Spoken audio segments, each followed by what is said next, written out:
ওমর রাদিয়াল্লাহু তাআলা আনহু ওই মহিলাকে ডাক দিয়া বলেন, মাগো, আমি ওমরের কর্তব্য ছিল, দায়িত্ব ছিল আপনার খোঁজ নেওয়ার, খোঁজ নিতে পারিনি। আল্লাহর আদালতে আমি ওমরের নামে কোনো বিচার দিয়েন না।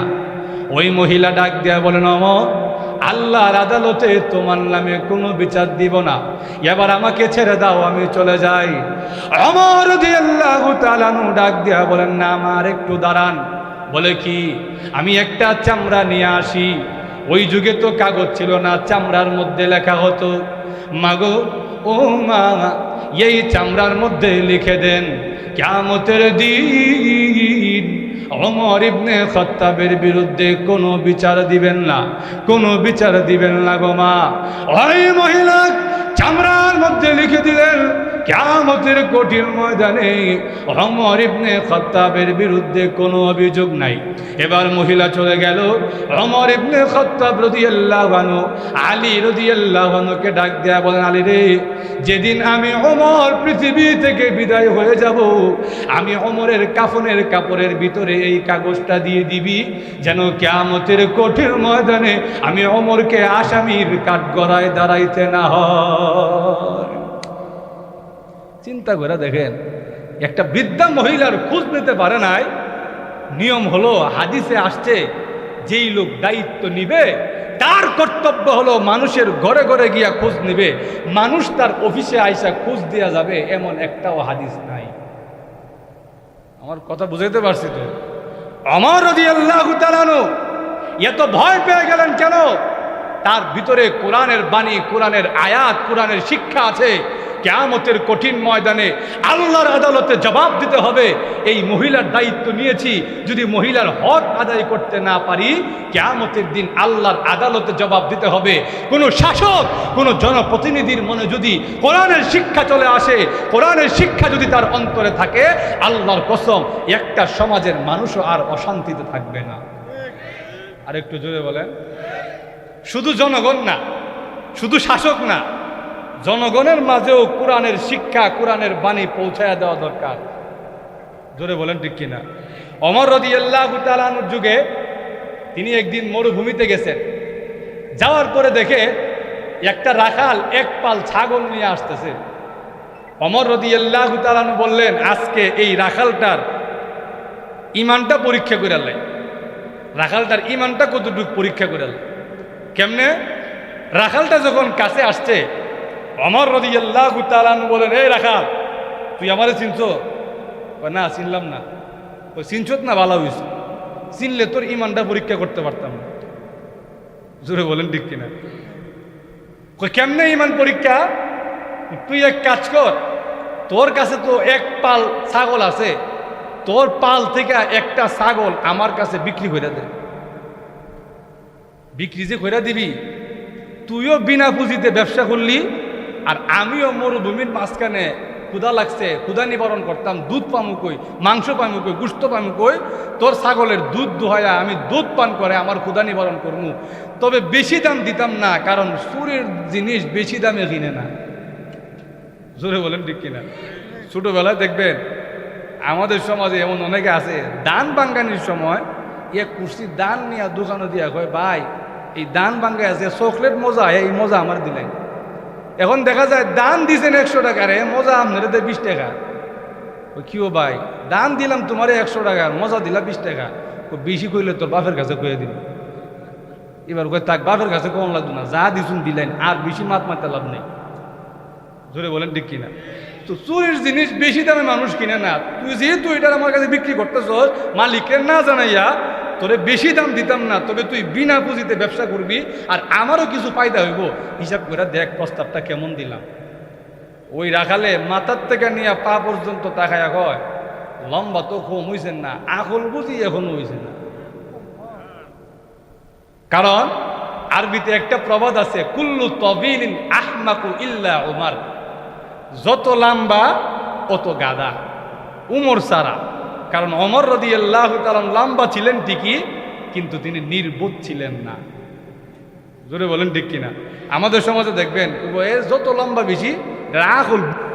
তো ওমর রাদিয়াল্লাহু তাআলা আনহুর দিকে তাকায় বলে, লম্বা তো অনেক হয়েছেন, এখনো আকল বুদ্ধি হয় নাই কেন? আপনি যে বললেন একটা ছাগল আপনার কাছে বিক্রি করে দিতে, আমার মালিক যখন হিসাব নিবে মালিকের কাছে আমি কি জবাব দিব? ওমর রাদিয়াল্লাহু আনহু বলেন, মালিকরে কি জবাব দিবি এইটাও তোরে শিখাইয়া দেই। মালিকরে গিয়া বলবি পাহাড়ের মাঝখান থেকে একটা বাঘ এসে আক্রমণ করছে। বাঘ যে ছাগল খায় এটা সবাই জানে। বাঘ এসে আক্রমণ করছে, এখন আপনার ছাগল বাঁচাইতে গিয়ে আমি কি আমার জীবন দিলাইতাম নি? আমি একটা ছাগল বাঁচাইতে পারছি না, বাঘে একটা ছাগল লয়ে গেছি। এই কথা বললে মালিক বিশ্বাস করবে, তরে আর কোনো উত্তর দিবে না, কোনো প্রশ্ন করবে না। ওই রাখাল ডাক দিয়ে বলেন, পথিক আমি না হয় দুনিয়ার মালিককে বললাম, দুনিয়ার মালিক না হয় তার বাড়িতে বসে আমাকে দেখতে পারে না, কিন্তু যিনি মালিক ইয়াউমিদ্দিন, যিনি কিয়ামত দিবসের মালিক, সেই আল্লাহ রব্বুল আলামিন তো আমাকে সব সময় দেখেন। কিয়ামতের কঠিন ময়দানে ওই মালিক যদি আমাকে জিজ্ঞাসা করে, রাখাল রে দুনিয়ার মালিককে না জানাইয়া কেন ছাগল বিক্রি করে দিলি? আল্লাহ রব্বুল আলামিনের সামনে দাঁড়াইয়া কি জবাব দিব? এই কথা শোনার পরে আমিরুল মুমিনিন হযরত ওমর রাদিয়াল্লাহু আনহু চোখের পানি ছেড়ে দিয়া কান্দা আরম্ভ করছে। আমার দেশের একটা রাখালের কাছেও যখন কোরআনের বাণী পৌঁছে গেছে, আমার দেশের রাখালও যখন চুরি করে না, দুর্নীতি করে না, আমি ওমরের আর কোনো টেনশন নাই। আমার দেশের একটা মানুষও আর দুর্নীতি করতে পারে না। আমার দেশের রাখালের কাছেও যখন কোরআনের বাণী পৌঁছে গেছে, কোরআনের আয়াত যখন আমার দেশের রাখালের কাছেও পৌঁছে গেছে, একটা রাখালও যখন তার মালিককে না জানাইয়া কিয়ামতের কঠিন দিনের ভয় করে, কিয়ামতের দিবসের ভয় করে, আল্লাহর আদালতে জবাব দিতে হবে এই ভয় করে দুর্নীতি করে না, আমার আর কোনো টেনশন নাই। এবার বড় বড় আমলারাও আর দুর্নীতি করবে না। জোরে বলেন ঠিক কিনা? এই জন্যে সমাজ থেকে যদি দুর্নীতি সরাইতে হয়, সমাজ থেকে যদি ধর্ষণ সরাইতে হয়, সমাজের মানুষের মধ্য থেকে যদি জীবনের ইজ্জত আবরু হেফাজত করতে হয়, সমাজের মানুষের হক যদি বুঝাইয়া দিতে হয়, সমাজে কোরআনের আইন, ইসলামী শাসন প্রতিষ্ঠা করার কোনো বিকল্প নাই। জোরে বলেন ঠিক কিনা? কারণ কোনো তন্ত্র মন্ত্র দিয়া মানুষের ইজ্জত রক্ষা করা যায় নাই। কেন যায় নাই? যত তন্ত্র মন্ত্র আছে, সমাজতন্ত্র বলেন, গণতন্ত্র বলেন, যত তন্ত্র আছে সব তন্ত্র হলো পেট পূজার ব্যবসা, আর কিচ্ছু না। আর একটু জোরে বলেন, তোমার জীবন জাহান্নামে যাক, আমার পেট বললেই হইছে, আমার আঙ্গুল ফুল্লা কলা গাছ হইলেই হইছে, এবার তুমি যদি জাহান্নামে যাও এতে আমার কিছু যায় আসে না। জোরে বলেন ঠিক কিনা? এই জন্যে দেখবে আমাদের এই দেশ, এই বাংলাদেশ, এই দেশে সম্পদের অভাব নাই। আপনারা কি বলেন? এই দেশটা দেখবেন ব্রিটিশ আমল থেকে নিয়ে এই ব্রিটিশরা এই দেশটারে চুষা লুট্টা পুট্টা খাইছে। এরপর পাকিস্তান বাহিনী এই দেশটারে লুট্টা পুট্টা খাইছে। এরপর স্বাধীন হওয়ার পর থেকে আজ পর্যন্ত 54 বছর যাবৎ লুট্টা পুট্টা খাইতেছে। এরপরেও আল্লাহর দিলে, আল্লাহর ইচ্ছায় আমার দেশের সম্পদ কমে না। জোরে বলেন ঠিক কিনা? এত সম্পদ এই দেশের মধ্যে আছে, কিন্তু লক্ষ্য করে দেখবেন এক ভূমিমন্ত্রী, শুধু এক ভূমিমন্ত্রী, উনি লন্ডনে 500টার বেশি বাড়ি করছেন। এক একজন শিল্পপতি ব্যবসায়ী হাজার হাজার কোটি টাকা একলাই পাচার করছে। একটা সাধারণ মানুষ তার সারা জীবন খেটে সারা জীবনের পুঁজি 1 কোটি টাকা জমাইতে পারে না, 50 লাখ টাকা জমাইতে পারে না, আর তারা এক একজন ব্যক্তি একাই হাজার হাজার কোটি টাকা দেশের বাহিরে পাচার করে দিছে। তাহলে চিন্তা করে দেখেন, এত কিছু খাওয়ার পরেও আমার দেশটা যে বাচ্চা রয়েছে এটাই তো অনেক বেশি। জোরে বলেন ঠিক কিনা? এই জন্যে গত 55 বছরে, গত 54 বছরের ইতিহাসে দেখবেন যারাই তন্ত্রমন্ত্র আমাদেরকে শিখাইয়া গেছে, এদের আঙ্গুল ফুলা কলা গাছ হয়েছে, আমাদের জীবনের কোনো পরিবর্তন হয় নাই। জোরে বলেন ঠিক কিনা? দেখবেন নেতার পরিবর্তন হয়েছে, নেতৃত্বের পরিবর্তন হয়েছে, সব কিছু হয়েছে ঠিকই। আমরা তো স্লোগান দেই যে আমাদের প্রত্যেকটা ঘরে ঘরে কোরআনের আলো জ্বালাইতে হবে। তো আমরা ঘরে ঘরে কোরআনের আলো জ্বালাইছি, কিন্তু আমাদের সংসদে যে কোরআনের আলো জ্বালাই নাই, এই জন্যে দেখবেন ঘরে ঘরে কোরআনের আলো জ্বলছে ঠিকই, আমি একজন মুসলমান হওয়া সত্ত্বেও কুফরি মতবাদে আমাকে বিশ্বাস করতে হয়। জোরে বলেন ঠিক কিনা? কেন? কারণ আমার ঘরে কোরআনের আলো আছে, সংসদে কোরআনের আলো নাই। আমার কথা বুঝতেছেন তো আপনারা? এই কারণে ঘরে আমি মুসলমান, ঘরে আমি পাক্কা নামাজি, আমি নামাজ পড়ি, রোজা রাখি, আমার ছেলে নামাজ পড়ে, রোজা রাখে, কিন্তু গিয়া দেখা যায় দিন শেষে আমাদের সব কাম করতে হয় কুফরি মতবাদকে সামনে রেখে। জোরে বলেন ঠিক কিনা? আমরা নামাজ পড়ি, রোজা রাখি ঠিকই, আমরা মুসলমান ঠিকই, কিন্তু আমাদের জাতীয় সঙ্গীত লেখছে ভারত আর ইংরেজের এক দালাল, ওই জাতীয় সঙ্গীতের মধ্যে সব কুফরি কথাবার্তায় ভরা। এজন্য সংসদে যে কোরআনের আলো জ্বালাইতে পারি নাই, এজন্য আমার ছেলে মুসলমান ঠিকই, কিন্তু তাকে দাঁড়ায়া দাঁড়ায়া এই জাতীয় সঙ্গীত গাইতে হয়। জোরে বলেন ঠিক কিনা? আমার কথা বুঝতেছেন তো? এই জন্যে ভাইয়ারা আমার, এই প্রতিজ্ঞা নিতে হবে, এই ওয়াদা করতে হবে, আমরা ঘরে ঘরে কোরআনের আলো যেমন জ্বেলেছি, সামনে আমাদের যেই টার্গেট, সামনে আমাদের লক্ষ্য হলো শুধু ঘরে ঘরে কোরআনের আলো জ্বাললে হবে না, সংসদেও আমাদের কোরআনের আলো জ্বালতে হবে। জোরে বলেন ঠিক কিনা? যাক, এবার আসেন যেই কথাটা আমি বুঝাইতে চাই, কোরআনের আলো ছাড়া, সমাজে কোরআনের আইন প্রতিষ্ঠা ছাড়া সমাজের মানুষ জীবনেও শান্তি লাভ করতে পারবে না। কেন পারবে না? এর কারণ হলো, এর উত্তর হলো, এই কোরআনের শিক্ষা, এই ওহীর শিক্ষা এমন একটা শিক্ষা, এই শিক্ষার সরাসরি শিক্ষক হইলেন আল্লাহ। আর একটু জোরে ঘন না সুবহানাল্লাহ। দুনিয়া যিনি বানাইছে, দুনিয়া চলবো কার কথায়? যিনি বানাইছে চলবে তার কথায়। আলা আল্লাহুল খালকু ওয়াল আমর, বানাইছি আমি আল্লাহ, চলবেও আমি আল্লাহর কথায়। জোরে বলেন ঠিক কিনা? তাহলে চলতে যদি হয়, কোরআন আল্লাহ আমাদেরকে দিয়েছেন, ও মুসলমানেরা, ও দুনিয়ার মানুষেরা, কোরআন তোমাদের কাছে দিয়েছি, এই কোরআন অনুযায়ী নিজের জীবন সাজাও, নিজের পরিবার সাজাও, নিজের সমাজ সাজাও, নিজের জাতি সাজাও, নিজের রাষ্ট্র সাজাও, আল্লাহর কসম তোমরা শান্তির পথ পাবে, কোনো সন্দেহ নাই। কোরআনের শিক্ষক সরাসরি আল্লাহ। জিবরাইল আলাইহিস সালাম যখন নবীজির কাছে কোরআনের আয়াত নিয়ে আসতেন, কোরআনের আয়াত যখন নাজিল করতেন, নবীজি জিবরাইল আলাইহিস সালাম পড়তেন, পরে যখন সামনের আয়াতে যেতেন, জিবরাইল আলাইহিস সালাম চলে যেতেন, নবীজি জোরে জোরে ঠোঁট নাড়াইতেন, তাড়াতাড়ি ঠোঁট নাড়াইতেন, আর বারে বারে পড়তেন, যেন জিবরাইল যেই পড়াটা আমার শিখাইয়া দিয়ে গেছে এটা নিয়ে আমি ভুলে যাই। আল্লাহ কয়, ওগো নবীজি, আপনার এই ঠোঁট নাড়ানো আমি আল্লাহর কাছে ভাল লাগছে না, কারণ আপনি যে ঠোঁট নাড়ান এতে মনে হয় জিবরাইল আপনার উস্তাদ, জিবরাইল আপনার শিক্ষক, অথচ জিবরাইল আপনার শিক্ষক নয়, আপনার শিক্ষক হইলাম স্বয়ং আমি আল্লাহ নিজে। লা তুহাররিক বিহি লিসানাকা লিতাজালা বি, জিবরাইলের সঙ্গে আপনি জোরে জোরে ঠোঁট নাড়ায়েন না। ইন্না আলাইনা জামআহু ওয়া কুরআনা, এই কোরআন আমি আল্লাহ আপনার সিনায় জমা করে দিব। শুধু জমা করে দিব এরকম নয়, এই কোরআন কেমনে পড়তে হবে এই পড়ার পদ্ধতিও আমি আল্লাহ শিখাইয়া দিব। জিবরাইল উস্তাদ না কেন? কারণ জিবরাইল যদি উস্তাদ হয় তাহলে তো নবীর চাইতে জিবরাইলের দাম বেড়ে যাইবে। আমার কথা বুঝাইতে পারছি তো? আপনি যত বড় হেরামওয়ালা হন না কেন, যত বড় নেতা হন না কেন, যত বড় সর্দার হন না কেন, যত বড় ব্যারিস্টার হন না কেন, আপনার শিক্ষকের সামনে আপনি কিচ্ছু না। জোরে বলেন ঠিক কিনা?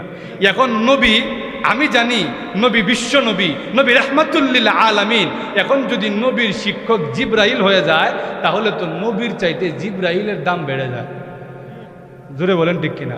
এই জন্য আল্লাহ রাব্বুল আলামিন ডাক দেয়া বলে, নবীজি, জিবরাইলের কাছে আপনি কোরআন শরীফ শিখেন নাই গো, জিবরাইলের মাধ্যমে কোরআন আপনার কাছে নাজিল করেছি, কিন্তু কোরআনের শিক্ষক সরাসরি আমি আল্লাহ, কোরআন সরাসরি আমি আল্লাহ আপনাকে শিক্ষা দিয়েছি।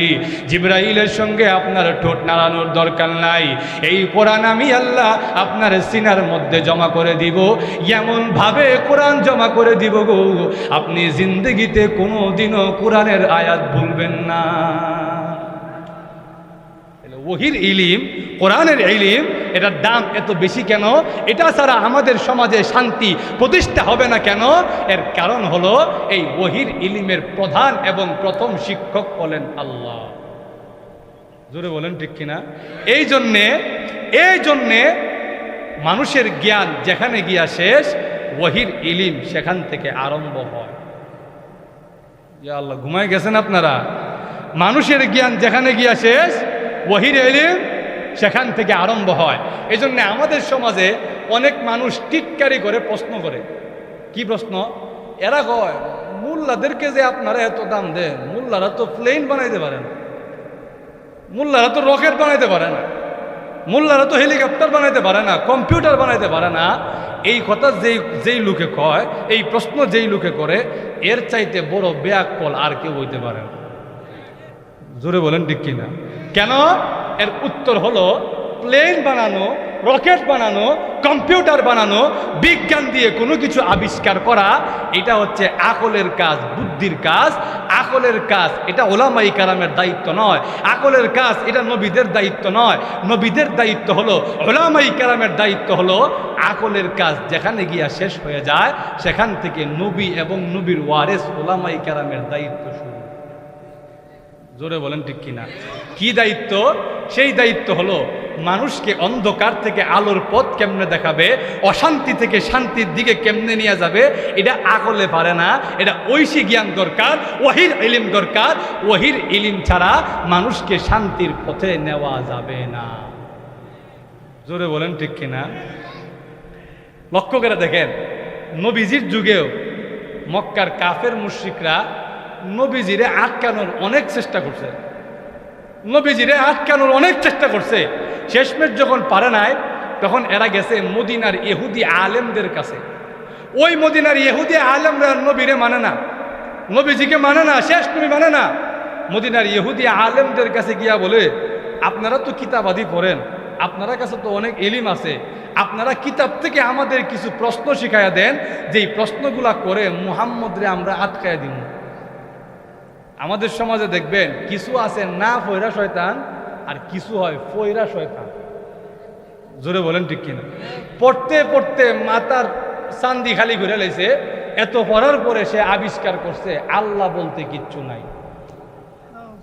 এত পড়ার আর 1 ইঞ্চিও কোনো দাম নাই। জোরে বলেন ঠিক কিনা? এত জ্ঞান অর্জন করার পরে, এত পড়ার পরেও, পড়তে পড়তে মাথার চান্দির আর কোনো মান নাই। এত পড়ার পরেও যদি আসমান আর জমিনের মালিক আল্লাহকে না চিনতে পারে, এটা ফয়রা শয়তান, এটা না ফয়রা শয়তান না, এটা ফয়রা শয়তান। জোরে বলেন ঠিক কিনা? তো কিছু আছে না ফয়রা শয়তান, আর কিছু হয় ফয়রা শয়তান।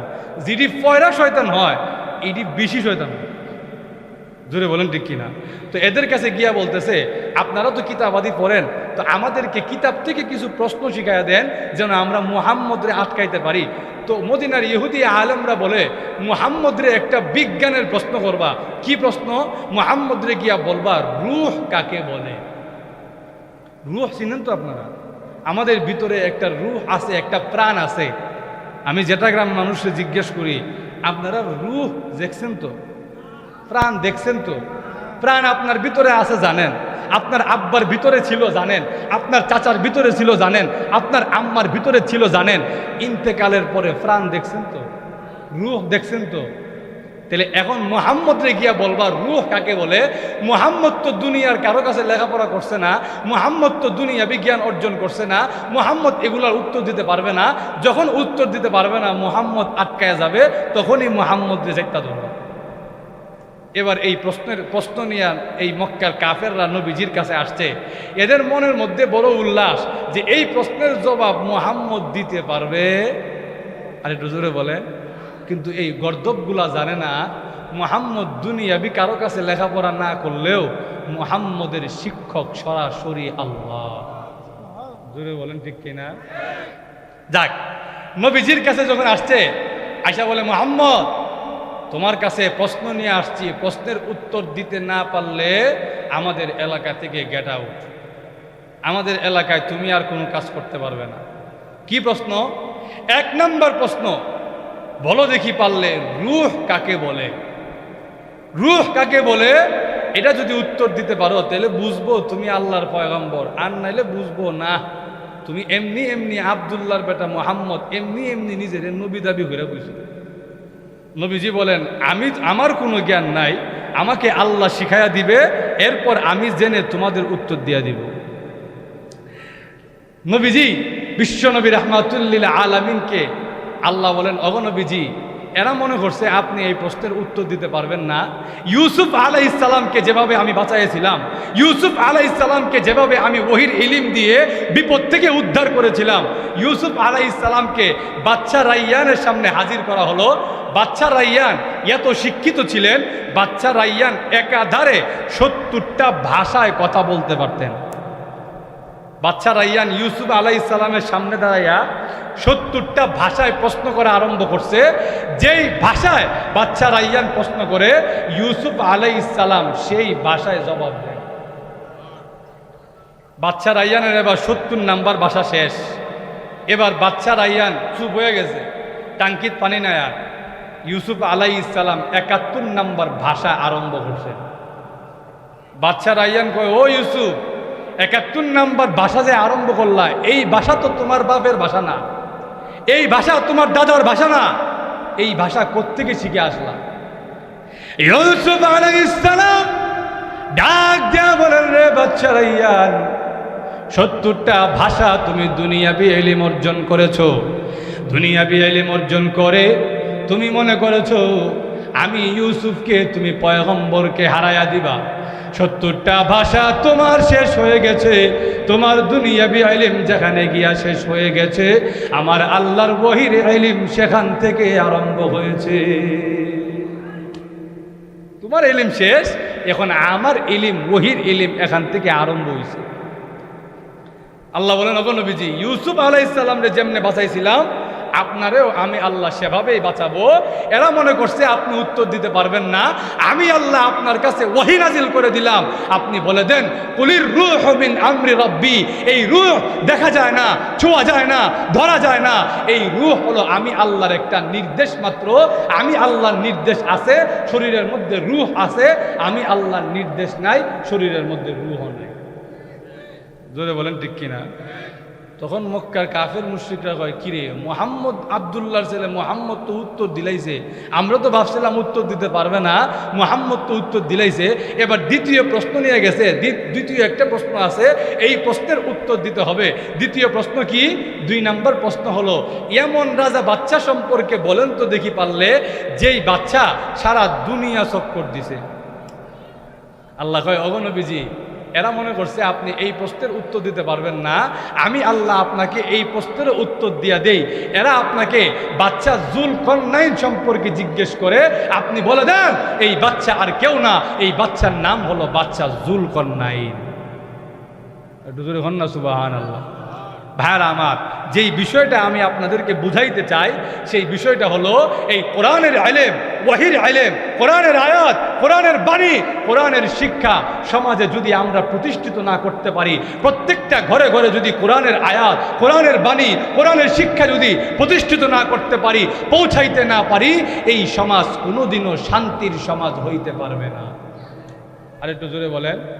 3 নম্বর যেই বিষয়টা বলতে চাই, সেই বিষয়টা হলো এই কোরআনের ইলম দামি হওয়ার আরেকটা কারণ হলো, এই কোরআন এমন একটা বিষয়, এই কোরআনের ইলম এমন দামি একটা ইলম, কোরআনের ইলম যদি কেউ শিক্ষা করে, ওই লোকের পায়ের নিচে ফেরেশতারা নূরের পাখা বিছাইয়া দেয়। আর একটু জোরে হন না সুবহানাল্লাহ। আল্লাহর নবীর সাহাবী হযরত সাফওয়ান রাদিয়াল্লাহু আনহু আল্লাহর নবীর কাছে এসে বলেন, ওগো নবীজি, আমাকে কোরআনের 2টা আয়াত শিক্ষা দিয়া দেন। ইয়া রাসূলুল্লাহ, ইয়া হাবিবাল্লাহ, ওগো নবীজি, কোরআনের 2টা আয়াতের অর্থ আমাকে শিখাইয়া দেন। আল্লাহর নবী, বিশ্ব নবী রাহমাতুল্লিল আলামিন ডাক দিয়া বলেন, সাফওয়ান রে, তুমি যে তোমার বাড়ি থেকে আমি নবী পর্যন্ত এসেছো, তুমি যে কোরআনের আয়াত শিক্ষা গ্রহণ করার জন্য যে আমি নবী পর্যন্ত এসেছো, যত কদম তুমি ফেলেছো, তোমার প্রত্যেকটা কদমের নিচে ফেরেশতা নূরের পাখা বিছায়া দিয়েছে।